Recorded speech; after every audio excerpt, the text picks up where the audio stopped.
அதனால இப்போ கோயிலுக்கு போனதுனால இவன் ரொம்ப ரொம்ப பக்தன் ஆஸ்திகன்னு சொல்லலாம், என்ன போகாதனால இவன் பக்தன் இல்லைன்னு சொல்லலாம். கடைசியில் மனசுடைய குவாலிட்டி எங்கே இருக்கு?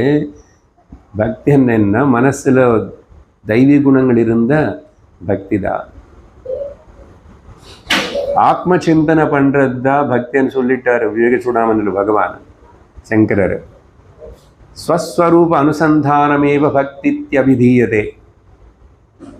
அப்போ ஆச்சாரியுடைய பேச்சுக்கு நம்பிக்கை இல்லை நமக்கு. நம்மளை என்ன யார் ஹெல்ப் பண்ண முடியும்? பகவான் சொல்லலை என்ன, ஆச்சாரியர் ஓகே. What about Krishna?